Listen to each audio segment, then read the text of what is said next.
So it's a season of love. It's Valentine period, and I'm wishing you a happy Valentine.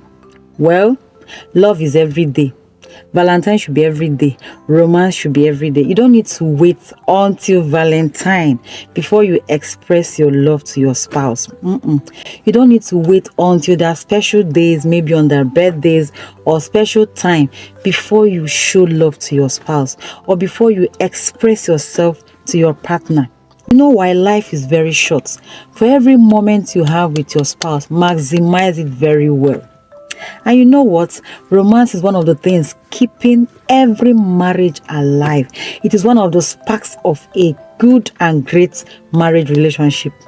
Every day should be a romance in your marriage. Many of you are not romantic, and that is one of the problems you are having in your marriage. You are romanceless. And you know what? Romance is a very simple thing to do. One of the easiest things to do if you can get the gist. What is a romance in a marriage? It's just the simple things and the little things you do to your spouse in a very creative way. You don't need to have everything in the world to be romantic. If you can afford some things, fine. But if you can't, there are things you can do that doesn't require money. There are little gestures you do.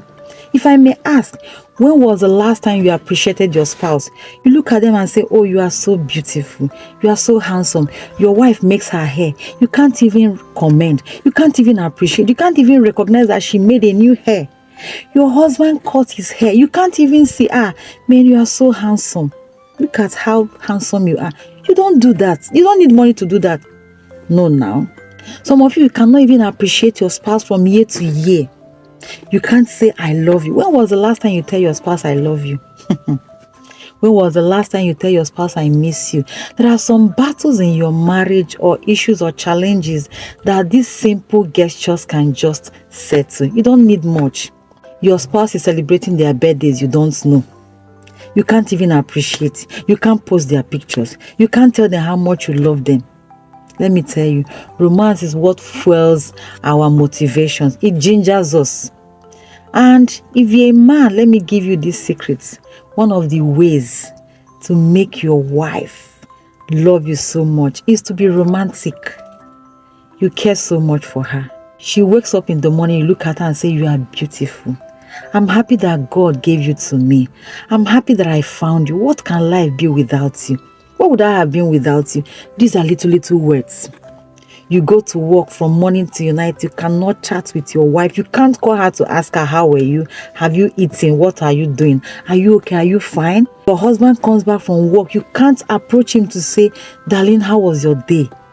Whatever that is happening, even if you have issues, you can't call your husband to say, sweetheart, how was your day? I hope you are not stressed. These are little things you do. Physical touch.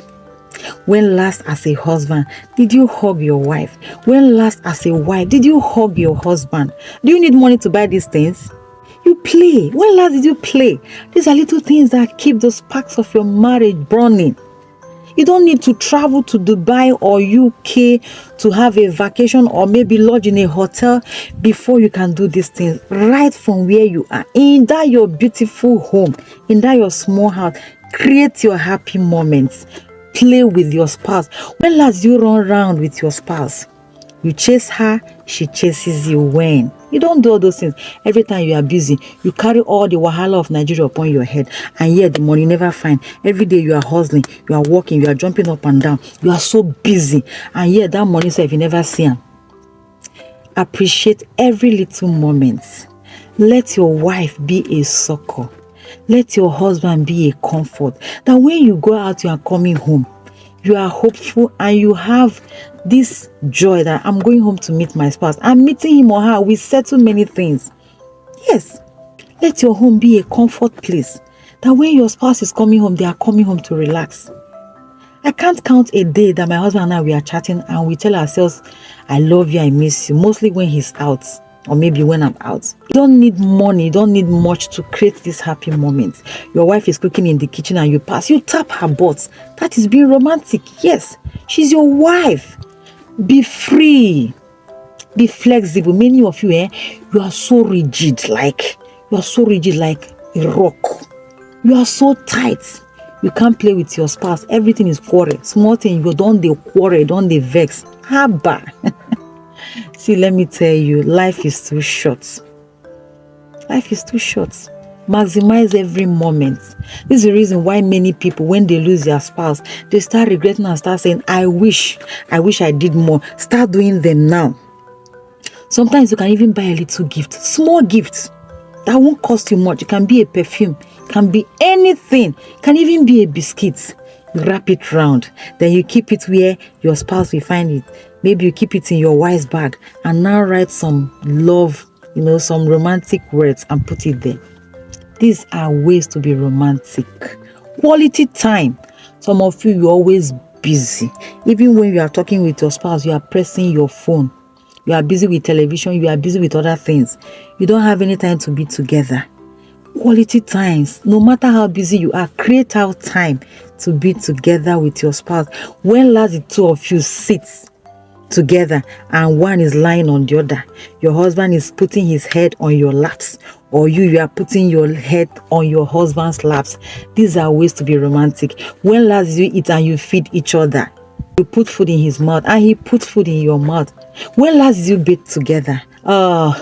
Many of you, it was only in your wedding night that you bathed together. So wrong. Let me tell you, no matter the number of years you have gotten married, it is within your power to keep the sparks of your marriage burning. It's not all about the years. It's not all about I've known him for many years. Fine, situations will run that maybe you are busy with one or two things, but don't let that fire die down. Don't let that spark go. Don't let that spark die. These are ways you can keep the fire of your marriage burning. When last did you hold hands together? You are walking on the road and you hold your hands together. If I may ask, when last did you kiss? Many of you don't even stay together until maybe when it is time to do. When last did you lie on the same bed together? See, I am still an advocate of sleeping on the same bed with your spouse. Yes, because the Bible says what the Lord has joined together, let nothing, let no man, let no room put asunder. Even if we have 1 million mansions today, my husband and I will still be sleeping on the same bed. You know why? It is easier to solve issues, challenges, quarrel when you are on the same bed. Yes, at least there will be physical intimacy. By the time you are done, by the time you rub his body and he rubs your body, everybody will be fine and the quarrel is over. But when you give room for separation, you are in the same house and you are sleeping in different rooms, let me tell you, your spouse will start finding comfort in the arms of another person. Your husband will start finding comfort in the arms of another woman. And you will also want to tell another person about your problems, the issues you're having with your husband. And you start finding comfort in the arms of another man. You see, because you're in separate rooms, you have given room for the devil to penetrate. And that's why the Bible says, give no room to the devil. There are many ways you can quench the fire.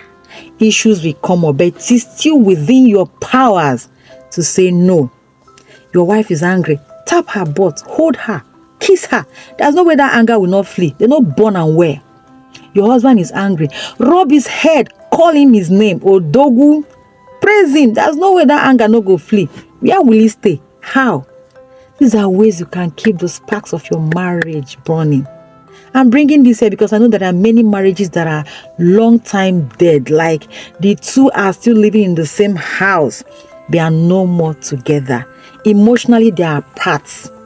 This season of love, let it be a period to come together and reinstate, rekindle, refire the burning. You know how you met. You know what attracted you to your spouse, right? That day you saw her, that day you saw him, the butterflies in your belly were jumping up and down. Why have you allowed the butterflies to stop jumping? It's within your power to recreate every moment. Even if you have things that are keeping you busy, fine. I know that with the nature of your job or work or business or career, you are too busy. But you cannot be too busy for your family. You can't be too busy for the one you love. Let your heart be together. Even while you are away, your heart can still be with your spouse. Because the Bible says that where your treasure is, your heart should be. Distance can never be a barrier for people that are emotionally connected. Sometimes you talk about things, you chat. Sometimes, let me tell you, as couples, be free to chat dirty. Yes, nobody is holding it against you. When it comes to physical intimacy, it starts from the mind. It doesn't start the moment the action starts taking place. It starts from the morning. You start talking about it, start preparing, watering the ground before you finally come home. Romance is something you create the moment you create yourself. There are many ways to do that. Life is too short to start dragging issues. This might be the reason why your marriage is having issues. You quarrel with your husband or your wife and you let it extend to the next day. You let it extend till 1 week. Before you know what is happening, 1 month, 6 months, 1 year. For what now? You are giving room to the devil. Peace is everything. It is cheaper to live in peace than war. War is expensive. So in this season of love, I want you to go back to your spouse. Whatever the issue is, please go back and reconcile. No matter who offended who, let this be the period where you reconcile, you rekindle your love. And like I said, it doesn't take much to be romantic. The little gestures, the quality time, the physical touch, the intimacy, these are things you do. Your wife is cooking, you are in the kitchen, 2 of you are cooking together. Your husband is washing, you are there, 2 of you are doing it together.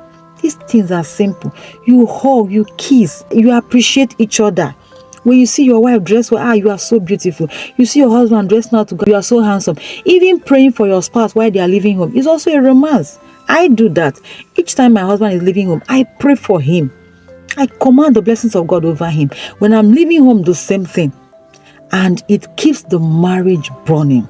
And you also ask God for wisdom, because there are things we don't know, and each marriage is peculiar. What is working for me might not be your own formula. So ask God for the wisdom on how to be the best and the grace to marry your spouse where you have everything available for you. The truth is that nobody knows it all. If there are things you need to unlearn, learn and relearn.